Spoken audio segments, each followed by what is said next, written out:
শেষে এখানে উপস্থিত হয়েছেন, অনেকে হয়তো লাঞ্চও করেননি।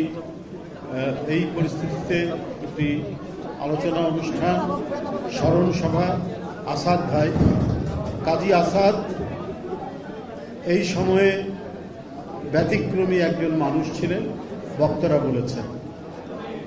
আমার ঘনিষ্ঠ জন শুধু না, উনি নেতা, সরাসরি নেতা। আজকের যে জাতীয়তাবাদী ছাত্র দল সারা বাংলাদেশে তাদের সংগঠন যেভাবে আজকে বৃদ্ধি বিকাশ পেয়েছে, এর প্রথম জনক আমি বলবো সেটা হলো কাজী আসাদ। এ যেন শহীদ রাষ্ট্রপতি জিয়াউর রহমানের আরেক প্রতিচ্ছবি। একবারে আদর্শের সন্তান, সততা, নিষ্ঠা,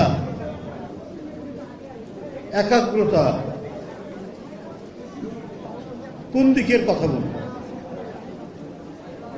যদি কোনো দলের কোনো কাজে 5 টাকা দেওয়া হতো, সেখানে 4 আনা পয়সা বেঁচেছে, এই 4 আনা পয়সা দলকে এসে ফেরত দিতে।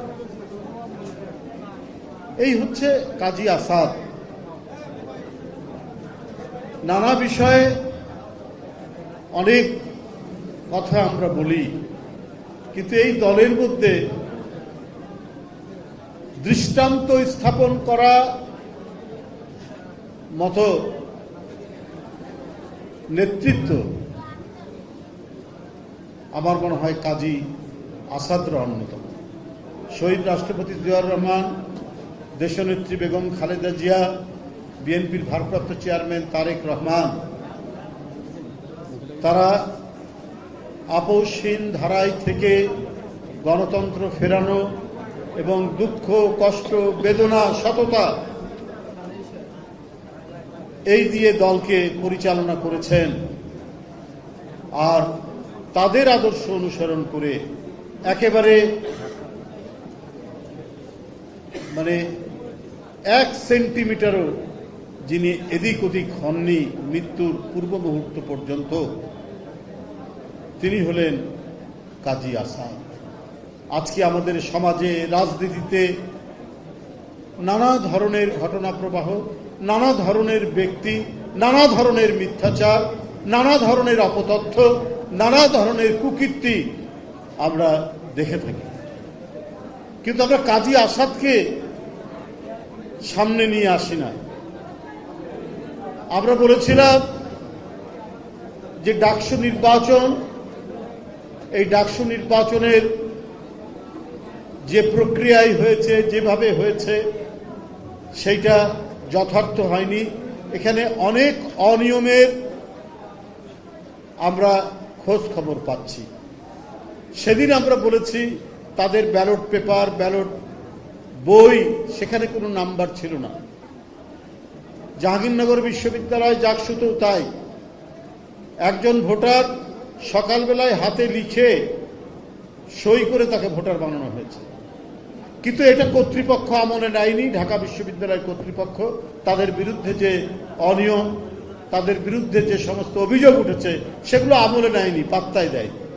কিন্তু প্রতিদিন আমরা দেখতে পাচ্ছি অনিয়মের একটার পর একটা চিত্র, একটা ছবি ভেসে আসছে।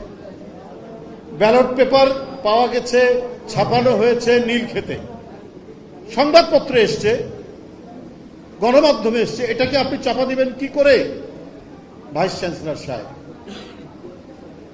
আরো নানা বিষয় তার কাছ থেকে আমরা পেয়েছি। এই ডাকসু নির্বাচনকে, আমাদের ডাকসু নির্বাচন হওয়া নিয়ে আমাদের কোনো বিতর্ক বা বিরোধ নেই, কিন্তু যে পদ্ধতিতে হয়েছে আমরা সেই পদ্ধতির বিরোধিতা করছি। আমরা বলেছি যে মাঠ সমতল রেখে রাখা ছাড়া নির্বাচন করা উচিত নয়, কিন্তু ভাইস চ্যান্সেলর সাহেব মাঠ সমতল না করে অসমতল মাঠে তিনি নির্বাচন করে সাধারণ ছাত্রদেরকে প্রতারিত করেছেন। এই কথা একবার বলেছি আমি, সেটা আবারও প্রমাণিত হলো যে নীলক্ষেত থেকে ব্যালট পেপার ছাপানো হয়েছে। তো তাহলে কোনো একটি মহল বিশেষ, কোনো একটি রাজনৈতিক সংগঠন বা কারো উদ্দেশ্য সাধনের জন্য বিশ্ববিদ্যালয় কর্তৃপক্ষ একগুঁয়েভাবে এই ডাকসু নির্বাচন জাকসু নির্বাচন করেছে। সবারই প্রত্যাশা ডক্টর ইউনূস সাহেবের এই সময়টাতে শেখ হাসিনার আমলের যত পাপ, যত অনিয়ম, যত অনাচার সবগুলোর অবসান হয়ে সব ক্ষেত্রে স্বচ্ছতা এবং জবাবদিহিতা আসবে। কিন্তু বিভিন্ন প্রতিষ্ঠানে নানা কিসিমের লোকরা অবস্থান করে এই স্বচ্ছতা, জবাবদিহিতা সেগুলোকে বাধাগ্রস্ত করছেন এবং একটি রাজনৈতিক উদ্দেশ্যে, অশুভ উদ্দেশ্যে কাজ করে যাচ্ছেন। এইটা অন্তর্বর্তীকালীন সরকারের দেখা উচিত ছিল, তাদের আরো বেশি ইন্টারভেনশন করা উচিত ছিল। সরকার তো সব দিকে চোখ রাখবেন, অন্তর্বর্তীকালীন সরকার তো কোথাও আলাদা বিভিন্ন প্রতিষ্ঠানকে আলাদা আলাদা একেবারে স্বাধীন দেশ করে দেয়নি। সরকারের দৃষ্টি সীমার মধ্যেই তো সেই প্রতিষ্ঠানগুলো রয়েছে। তাহলে এই সমস্ত অনিয়মের কথা এখন কেন আসছে? তো এই প্রক্রিয়া যদি চলতে থাকে, আগামী জাতীয় নির্বাচন অত্যন্ত ঝুঁকিপূর্ণ হয়ে যাবে। আগামী জাতীয় নির্বাচন অনেক প্রশ্ন উঠবে এবং নানা কায়দা কানুন করে